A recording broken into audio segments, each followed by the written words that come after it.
Wahyu 22 ayat 12. Dan lihatlah, aku datang segera dan upahku ada bersamaku untuk membalaskan kepada setiap orang sesuai dengan pekerjaannya. Akulah Alfa dan Omega, permulaan dan penghabisan, yang pertama dan yang terakhir. Ya, ini adalah Yahweh, Yesaya 43 ayat 11, saudara. Berbahagialah mereka yang melakukan perintah-perintahnya, sehingga otoritas mereka akan ada atas pohon kehidupan, dan mereka boleh masuk ke dalam kota itu melalui pintu gerbang. Namun anjing-anjing ada di luar.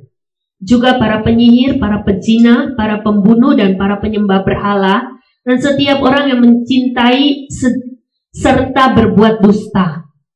Saudara, kalau kita melakukan perintah yang bukan Yahweh perintahkan, itu adalah melakukan sebuah dusta, saudara. Jadi supaya kita nggak ngekor di perjanjian pengajaran yang dusta, kita harus memiliki hubungan yang intim dengan kitab sucinya. Ada orang bilang, oh kamu harus begini, oh kamu harus begitu. Ya, walaupun itu pemimpin rohanimu, deteksi dengan kitab suci. Benarkah demikian?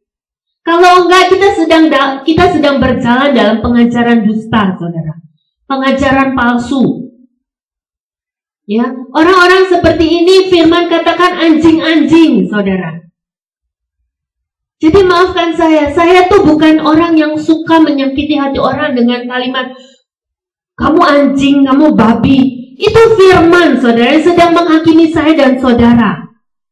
Babi-babi itu adalah orang yang menolak barang yang kudus. Sama seperti saya. Kalau saya dulu disuruh datang ke gereja, iya ke gereja. Tapi saya nggak tahu untuk apa saya ada di gereja. Saya disuruh melakukan ritual ini, ritual itu. Saya lakukan, saudara, karena takut dengan seseorang. Katakan itu orang tua saya. Tapi sesungguhnya saya tidak menikmati, saya tidak menyukai itu. Karena babi itu tidak akan menyukai barang yang kudus, saudara. Sukanya kubangan. Sukanya tempat yang kotor, yang tidak seharusnya ada di dalam kehidupan orang percaya. Orang percaya dikatakan orang percaya itu dikuduskan di dalam darah domba kudus. Sehingga kesukaannya itu ketika hatinya diubahkan, hidupnya diubahkan, seharusnya adalah barang yang kudus yang dia sukai. Tapi kalau nyatanya dia masih suka kekubangan, kembali ke kubangan, dia masih seperti babi-babi yang suka dengan kubangan, tempat yang kotor dan najis. Dan firman pada pagi ini mengatakan di dalam Wahyu 22 ayat 15. Namun anjing-anjing ada di luar, juga para penyihir, pezina, ya. Kalau saudara udah masuk di dalam kehidupan yang dikuduskan oleh Yahweh, saudara nggak bisa enggak, saudara. Saudara beli majalah dan majalah itu ada horoskop. Saudara akan benci, akan jijik dengan semuanya itu karena itu adalah perbuatan yang menjijikkan di hadapan Yahweh. Menduakan Tuhan. Saudara nggak punya waktu untuk baca firman, saudara getol baca horoskop. Kalau saudara benar, saudara hidup di dalam pengudusan Yahweh, beli majalah, ada horoskopnya, robek. Supaya saudara nggak jatuh dalam pencobaan, robek, remes-remes masukin tong sampah.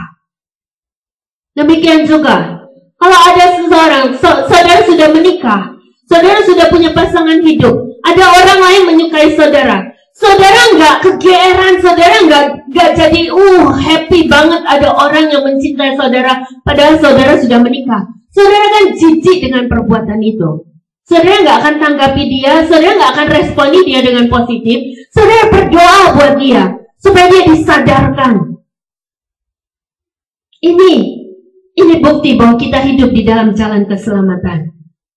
Ayat 16 katakan, Aku Yahshua telah mengutus malaikatku untuk bersaksi kepadamu hal-hal mengenai gereja-gerejaku. Artinya mengenai pribadi-pribadi kita, saudara. Ya, ada tujuh jenis gereja yang disebutkan di dalam Wahyu. Akulah tunas dan keturunan Daud bintang fajar yang cemerlang. Dan roh serta mempelai wanita berkata, marilah. Dan dia mendengar, biarlah dia berkata, marilah. Dan dia yang haus, biarlah dia datang. Dan dia mengingini, biarlah dia mengambil air kehidupan dengan cuma-cuma. Sebab aku bersaksi Bersama setiap orang yang mendengarkan perkataan-perkataan nubuat ini, jika seorang menambahkan suatu kepadanya, Elohim akan menambahkan atasnya bencana-bencana yang telah tertulis di dalam kitab ini. Dan jika seorang membuang sesuatu dari perkataan-perkataan kitab nubuatan ini, Elohim akan menghapus bagiannya dari kitab kehidupan dan dari kota kudus dan apa yang telah tertulis di dalam kitab ini. Dia yang mempersaksikan hal ini berkata, benar, aku datang segera, amin. Benar, datanglah ya Tuhan. Yesua, anugerah Tuhan kita Yesua, Hamasia, ada bersama kamu semua, amin. Saudara, kita boleh aja berpikir bahwa apa yang kita baca ini bisa jadi ditambah dan dikurangi oleh orang-orang sebelum kita. Kita nggak usah khawatir dengan semuanya itu, saudara. 1 Yohanes 2:27 sudah menyatakan bahwa jika kita ada di dalam Dia ada di dalam kita, pengurapannya akan mengajar kita tentang segala hal. Bahkan dia katakan di dalam Ibrani 7 sampai Ibrani 9 bahwa Dia telah menulis perjanjiannya di dalam hati kita masing-masing. Itu sebabnya yang perlu dari kita adalah kerendahan hati untuk diajar oleh Roh Kudus. Jadi bagaimana Roh Kudus mau mengajar kita, mau menyingkapkan semua yang Dia mau singkapkan bagi kita. Jika apa yang dapat kita pelajari, dapat kita baca, dapat kita renungkan, kita nggak ambil bagian secara maksimal.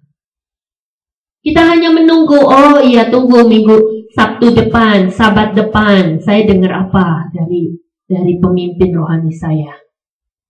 Ya. Atau buka website, browsing, semua firman, semua khotbah. Saudara, itu nggak salah, saudara. Tapi itu nggak cukup. Itu nggak maksimal. Karena saudara bisa melakukannya sendiri. Yesua Hamasia telah mati, dan Dia telah bangkit, dan Dia telah naik, dan Dia telah turun mencurahkan Roh Kudusnya. Dia telah menjadi imam besar saya dan saudara. Dia telah menjadi gembala agung buat saya dan saudara. Dan sebabnya kalau kita mau dituntun sama rohnya, kita mau membuka roh kita untuk dipenuhi oleh rohnya, kita nggak memerlukan orang lain untuk mengajar kita. Lalu apa gunanya saya berdiri di sini? Saya berdiri di sini. Ini merupakan satu kebaikan, satu kemurahan bagi yang Yahweh nyatakan bagi kita semua. Untuk membakar roh saudara, mengingatkan roh saudara, menghentakkan roh saudara. Oh saudara juga bisa seperti saya, bahkan lebih daripada seperti saya. Ini yang Yahweh mau sampaikan pada pagi ini. Yahweh mau berkata, dirikanlah mesbah-mesbah di dalam kehidupan kita masing-masing. Kemanapun kita pergi, dimanapun Yahweh mempercayakan kita hidup.